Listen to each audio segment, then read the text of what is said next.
நம்ம நாட்டில் மயிலாட்டம், ஒயிலாட்டம், கரகாட்டம், மோகினி ஆட்டம் பல ஆட்டங்கள் இருக்கு. அப்போ பித்தலாட்டம்? ஆட்டத்தில் சிறந்தது பித்தலாட்டம், எந்த நாட்டிலும் இல்லையம்மா இல்லத கூட்டம். ஆட்டத்தில் சிறந்தது பித்தலாட்டம், ஏட்டிலும் இல்லாத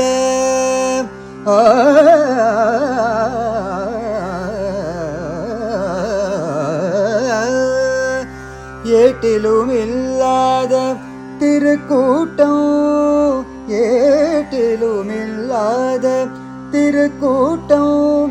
பல்லை காட்டியே மாற்றி உருட்டும் மிரட்டும் பகட்டும் காட்டும் ஆட்டத்தில் சிறந்தது பித்தலாட்டம்.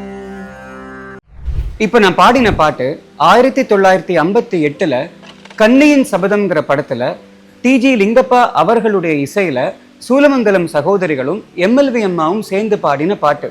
முழுக்க முழுக்க 64வது மேலகர்த்தாவாகிய வாசஸ்பதி ராகத்துல அமைஞ்ச பாட்டு. சரி, இப்ப பித்தலாட்டத்துக்கு வருவோம். அது ஏன் ஆட்டத்தில் சிறந்தது பித்தலாட்டம்னு சொல்லியிருக்காங்க? யோசிச்சு பார்த்தோம்னா, எப்படி கலை எல்லாருக்கும் வருவதில்லையோ அதே மாதிரி தானேங்க ஏமாத்துற கலையும் எல்லாருக்கும் எளிதில் வருமா என்ன? எப்பேற்பட்ட அறிவாளிகள் கூட ஏமாறணும்னா இது எவ்வளவு பெரிய கலையா இருக்கணும். இந்த பித்தலாட்டம்ங்கிற வார்த்தைக்கு பின்னாடி ஒரு அழகான சாராம்சம் இருக்கு. இந்த வார்த்தை பித்தளை ஆடகம் என்கிற 2 சொற்களால் ஆனது. பித்தளைனா என்ன? பிராஸ். ஆடகம்னா தமிழ்ல தங்கம்னு பொருள். பித்தளை சம்டைம்ஸ் தங்கத்தை விட அழகா இருக்கும். எனவே பித்தளைய தங்கம்னு ஈஸியா ஏமாத்திடலாம்.